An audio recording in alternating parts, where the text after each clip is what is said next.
Fedhii wal quunnamtii saalaa ofiin ofirraa baasuun yookaan maastarbeet gochuun yoom yaaddoo nutti ta'uu qaba? Namni fedhii wal quunnamtii saalaa ofiin ofirraa baasu deddeebi'uun maastarbeet godhu yoom gara mana yaalaa dhaquu qaba yookaan ogeessa mariisisuu qaba? Gaaffilee jedhaniif deebii laanna. Kanneen nan beekneef an Dr. Daawitii Meelbaa Saayikdii wajjin hakiima yaala sammuutii. Kanneen Meelbaa Saayikdiif keessummaa taatan subscribe godhaa. Namoota dhimmitaniifis yaadni keenya akka ga'u share godhaa.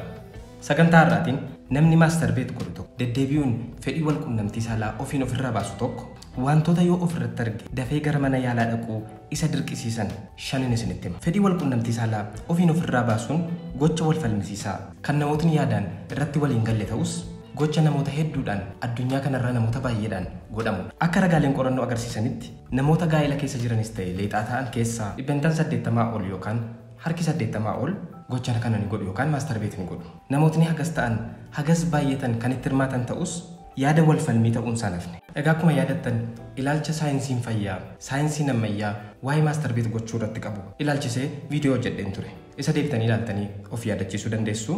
Viidiyoo kanaaf akka nu fayyaduuf garuu yaadota gurguddoo lamaan achi keessaa kaasa.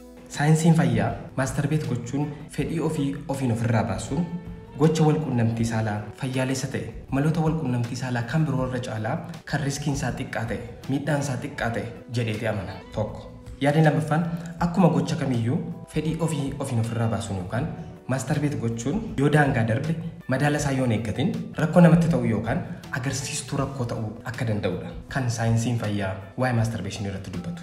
Egaa kaayyoon viidiyoo kanaa namni maastarbeet godhu tokko yoom rakkoo keessa seenaa akka jiru baree utuun rakkoon kun ittiin qancarin ofirratti beekee ogeessa mariisisuun yaala akka argatu gochuudha. Kanaaf viidiyoon kun dammaqsituu namoota deddeebiin fedhii wal quunnamtii saalaa ofirraa baasaniiti jechuudha. Qabxiilee shanan maastarbeet gochuun rakkoo sitti ta'uu agarsiisan keessaa inni jalqabaa bakkeetti ija namaa fuulduratti goota yoo ta'e. Wal quunnamtiin saalaa gocha dhalli namaa dhoksaan godhudha. Yoo agarsiisa wayitiif fuuldura namaatti gochuun barbaachisaa ta'e uummata fuulduratti gochuun barbaachisaa ta'e kun namoota fiilmii hojjetan poornoogiraafii hojjetaniif yoo ta'e malee uummatni bal'aan namootni addunyaa hundumtuu kan itti walii galan wal quunnamtiin saalaa daheeffatamee ija namaa duraa dhokatamee wanta godhamudha. Fedhii wal quunnamtii saalaa ofiin ofirraa baasuunis yookaan maastarbeet gochuunis gocha wal quunnamtii saalaa waan ta'eef gocha dhoksaan daheeffatamee godhamudha. Wal quunnamtii saalaa yookaan maastarbeet gochuu ifatti fuula namaa duratti gochuu mitiiti. Haala qaama saalaa ofii mul'isuun wal quunnamtii saalaaf nama kakaasuun uffachuun illee addunyaa keenya keessatti safuudha. Sadarkaan dhoksaa keenyaa, sadarkaan saalfii keenyaa akka addunyaatti biyyatti wala caaluyyuu malee. Egaa namni tokko namoota fuulduratti nama wajjiniin wanta sana keessatti hirmaachaa hin jirre fuulduratti, hawaasa fuulduratti, maatii isaa fuulduratti, hiriyoota isaa fuulduratti bakkeetti ba'ee saalfii tokko malee maastarbeet godha yoo ta'e yookaan gochuu yoo jalqabe fayyummaan sammuu nama kanaa gaaffii keessa galuutu irra jira. Namootni tokko sammuun isaanii gaafa dandeettii seera hawaasaa eeguu kana pirooses gochuu dadhaban jaajmentiin isaanii miidhamu jechuudha. Kamtu hawaasa keessatti gaariidha, kamtu hawaasa keessatti gaarii miti, kamtu aadaa kootii wajjin hin deema, kamtu immoo aadaa kootii wajjin hin deemu.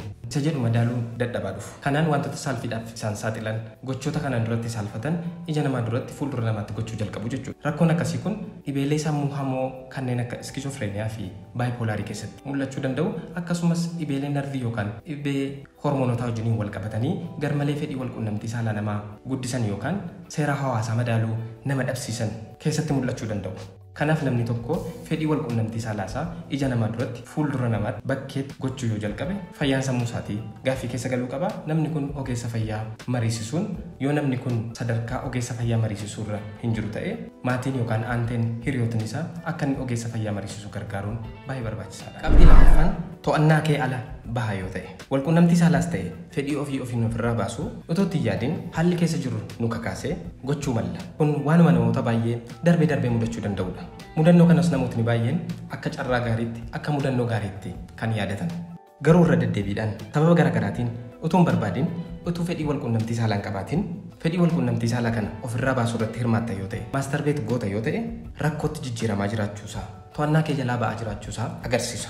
Kana boodan godhuu jettee achumatti of argita yoo ta'e gaafatu maastarbeet hin godhin ooltu yookaan turtu kajeellaan maastarbeeshinii fedhii ofiin ofirraa baasuun kun ija diroosi deemee si rakkisa yoo ta'e ifatti to'annaa kee jalaa ba'aa jira waan ta'eef gara ogeessa fayyaa deemuun ogeessa mariisisuun rakkoo kee kana furuun barbaachisaa ta'a jechuudha. Sadaffaan jireenya kee danqaa jira yoo ta'e sababa maastarbeet gochuutiin hojii kee haalaan hojjechuu rakkatta yoo ta'e maastarbeet gochuun kee gammachuutu hin ta'in rakkoo sitti ta'aa jira jechuudha. Maastarbeet gochuuf hojiirraaf ta'e yoo ta'e yeroon hojii sitti darba yoo ta'e maastarbeet gochuuf hojii kee gidduutti kuttee gara mana fincaanii gara lafa da'oo dhatta yoo ta'e sababa maastarbeeshiniin wal qabateen assaayimentii piroojeektii siif kenname yeroon hojjettee galchuu dadhabda yoo ta'e sagantaa hojii ta'uu danda'a sagantaa bashannanaa hiriyoota keetii wajjiniin qabatte sababa maastarbeeshiniitiif jettee diigda yoo ta'e maastarbeeshiniin kun faayidaa isaa caalaa rakkoon isaa sitti guddachaa jira waan ta'eef rakkoo sitti ta'aa jira jechuudha.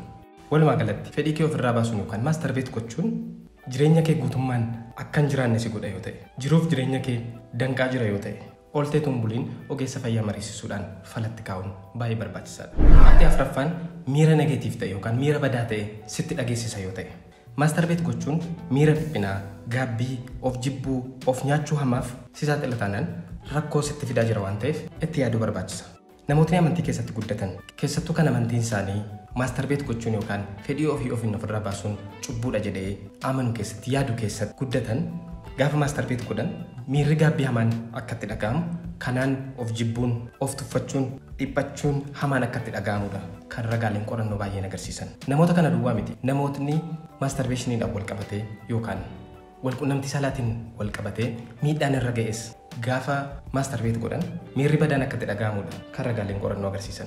Walumaa galatti gaafa ilaallu namni sammuun isaa inni dhokotaan yookaan subconscious mindiin isaa wanti inni yaadeef wanti inni keessatti guddateef amantaan inni qabatee fi gochaan isaa gaafa inni wal simuu didu miira hamaadhaaf miira badaadhaaf saaxilamuun isaa waanuma eegamudha. Kanaaf namootni kunis ijoollummaa isaaniitii ka'anii maastarbeet gochuun cubbuudha jechaa guddatanii gaafa dargaggoomanii maastarbeet gochuu jalqaban gochi isaaniitiif amantaan isaanii kan wal hin simne waan ta'eef miira gaabbii hamaa keessa seenuu gaabbii hamaan kun yaaddoo keessa seenuu an cubbamaadha jedhu of tuffachuu jalqabu deemee dhibee dhiphinaa dipireeshinii yookaan gadda buutii ta'uu danda'a jechuudha. Egaa gaafa maastarbeet gootan deddeebiidhaan miirri gaabbii hamaan of jibbuun aariitti ariifachuun of nyaachuun isinitti dhaga'amaa dhufu maastarbeet gochuun keessan amantaa keessanii wajjiniin deemaan jiru waan ta'eef xiinsammuu keessaniif gaarii ta'an jiru waan ta'eef ogeessa mariisiftanii rakkoo keessan furuun baay'ee barbaachisaa ta'a. Qabxii shanaffaan nama wajjiniin wal qunnamtii saalaa gochuurraa isin danqa yoo ta'e namni hariiroo nama wajjiniin qabaachuun nama wajjiniin wal qunnamtii saalaa gochuun hundee jireenya namaati. Wanti hundee jireenya keenyarraa nu dhaabu kamiyyuu danqaa nutti ta'u kamiyyuu immoo akka rakkootti kan ilaalamuu qabu. Kanaaf maastarbeet gochuun hagamis fayyaalessa ta'u walqunnamtii saalaa nama wajjin gochuurraa nama wajjin walitti dhiyaachuurraa nu daangeessa taanaan gaaffii tokko malee rakkoo nutti ta'aa jira jechuudha. Akka ragaaleen qorannoo namoota deddeebiin maastarbeet godhan irratti godhame agarsiisutti namootni lakkoofsaan muraasa ta'an kan deddeebi'anii maastarbeet godhan walqunnamtii saalaa nama wajjiniin godhamu haadha warraa isaaniitii wajjiniin jaallee isaaniitii wajjiniin godhan caalaa maastarbeet gochuu filatu. Hundeen rakkoo kanaa maastarbeeshinii miti. Sababiin isaa namoota baay'eedha kan maastarbeet godhu isaan keessaa namoota baay'ee muraasa ta'an 5% gad ta'an irratti qofa kan rakkoon kun mul'ate. Kana qofatu hin ta'in akka ragaan qorannoo kun agarsiisutti namootni rakkoon kun isaan mudate maastarbeet gochuu alatti rakkoo xiinsammuu garaagaraa akka qabanidha. Namoota rakkoon kun irratti mul'ate keessaa baay'een isaanii namoota dhibee sodaa hawaasummaa qaban yookaan sooshaal anzaayitii qabanidha. Kan biraan namoota walqunnamtii saalaa irratti kanaan dura miidhaan qorqalbii isaan irra ga'e namoota walqunnamtii saalaa irratti gudeedaman akkasumas namootni rakkoo araada garaagaraa keessa jiran nama wajjin walqunnamtii gochuurra maastarbeet gochuu akka filatanidha. Ragaan qorannoo kun kan agarsiise. Isinis jireenya keessan keessatti fedhii walqunnamtii saalaa keessan ofiin ofirraa baasuu keessatti jaallee keessanii wajjiniin walqunnamtii saalaa gochuu caalaa haadha warraa keessanii wajjiniin walqunnamtii saalaa gochuu caalaa maastarbeet gochuu filattu yoo ta'e rakkoo hamaa isinitti ta'aa jira waan ta'eef ogeessa mariisisuu isin barbaachisa. Egaa fedhii ofiin ofirraa baasuun mala walqunnamtii saalaa fayyaalessa ta'us maastarbeet gochuun keessan rakkoolee armaan olii fi kan biraas kan isinitti fidu yoo ta'e yoo ofirratti arguu jalqabdan daftanii ogeessa mariisisuudhaan furmaata itti argachuun baay'ee barbaachisaadha. Waan na dhaggeeffattaniif galatoomaa barnoota gaarii irraa argattaniittu jedheen abdaddaa.